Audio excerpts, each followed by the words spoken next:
Baik, pemirsa TV yang dirahmati Allah, ya. Assalamualaikum warahmatullahi wabarakatuh. Saya Puja dari Lam Tebak, Aceh Besar. Saya ingin bertanya, Ustaz, ada seorang santri pacaran. Pacaran itu hukumnya haram, tapi dia tetap pacaran. Gimana hukumnya, Pak Ustaz? Wassalam, Puja dari Lam Tebak, ya. Ini menarik ini, remaja-remaja kita bertanya nih, ya. Bagaimana ni? Kalau pacaran lewat SMS mungkin, ya, dia membina cinta dan ingin berumah tangga, itu belum dosa, belum dosa. Kalau Tetapi kalau kalimat-kalimatnya sudah menjurus kepada yang baik-baik biologis, ya, macam-macam. itu sudah dosa. Eh, tapi itu lewat ini belum disebut pacaran. Yang disebut pacaran adalah berdua-duaan, ya.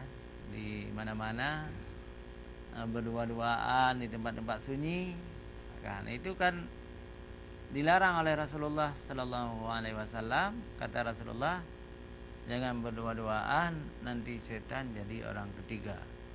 Artinya setan itu akan menggoda cewek cowok tersebut untuk melakukan yang dilarang oleh Allah Subhanahu wa taala. Apakah di depan umum boleh pacaran? Juga tidak boleh, karena memberi contoh buruk kepada orang lain. Jadi maka pacaran dalam Islam itu diharamkan.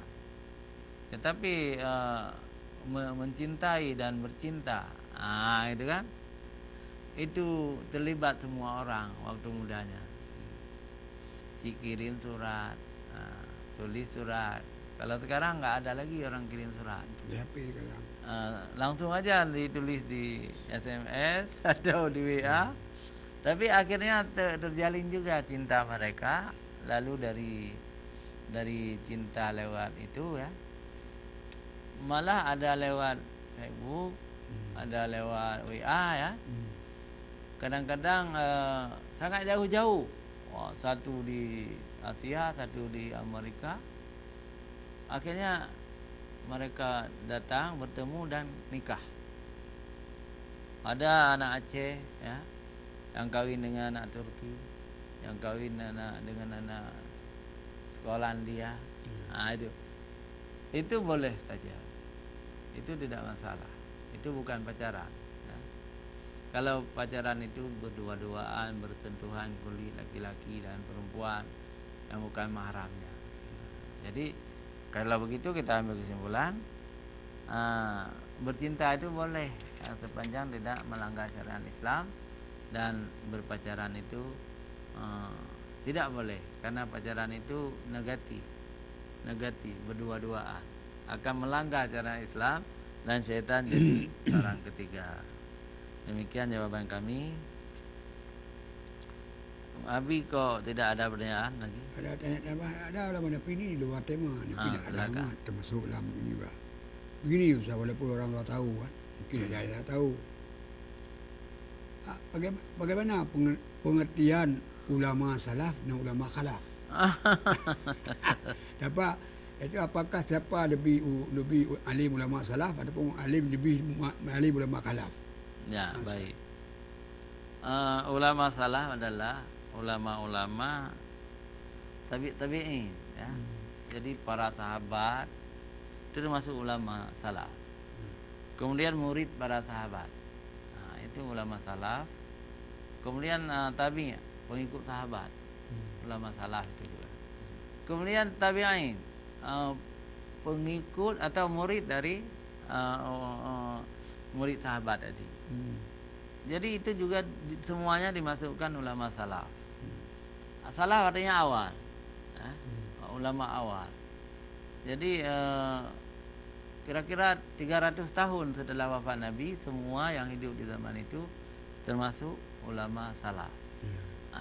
Termasuk ulama salaf. Kemudian mulai masuk tahun ke-301 gitu kan, sampai sekarang. Sampai sekarang setelah 300 tahun wafat Nabi, Tidak ada batas. sampai sekarang tidak ada batas. sekarang disebut ulama khalaf. Ulama khalaf itu ulama mutaakhirin, ulama salaf, ulama mutakaddimin. Yang mutakaddimin itu salaf atau salafi, ya. Yang mutaakhirin itu khalaf. Khalaf. Jadi semua ini ulama khalaf sekarang ini. Itu kalau ditinjau di segi zaman, di segi masa. Tetapi kalau ditinjau di segi perbuatan, amal ibadah, orang-orang yang sekarang ini beribadah menurut Al-Quran dan Sunnah, menurut Al-Quran dan hadis, itu disebut ulama salaf juga, salafi. Sedangkan orang-orang yang beramal menambah dengan ijma' dan qiyas, gitu kan, itu mereka tidak bisa disebut salafi. Jadi ada juga di segi nilainya itu. Jadi ajakan kembali ke sunnah, ke ajaran yang murni itu telah dimulai oleh Jamaluddin Al-Afghani, oleh Syekh Muhammad Abduh, oleh Ibnu Taimiyah, dan oleh Syekh Muhammad bin Abdul Wahab yang kita kenal itu Wahabi, ya. Itu sudah ada ajakan untuk kembali ke Al-Quran dan Sunnah.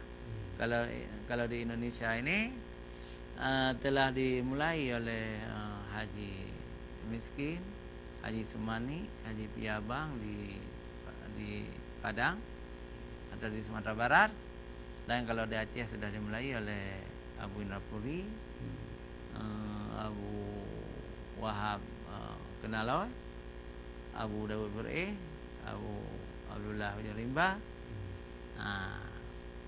Hasbiyah Siddiqi. Itu adalah mereka mengajak kembali ke Al-Quran dan Sunnah kembali. Satu lagi ulama disebut dengan ulama Ahlussunnah wal Jamaah atau Aswaja. Itu dipelopori oleh Abu Krungkali, Abu Mudawali Al-Khalidi, ya. Juga ulama-ulama lain. Kalau sekarang ini Abu Mudi, di Samalanga itu kan banyak ulama-ulama besar di Samalanga. Jadi yang paling penting bagi kita tidak saling menyalahkan. Jadi ulama yang ingin kembali kepada Al-Quran dan hadis juga banyak.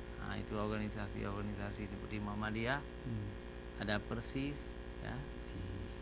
Itu mereka ingin kembali kepada Al-Quran dan hadis.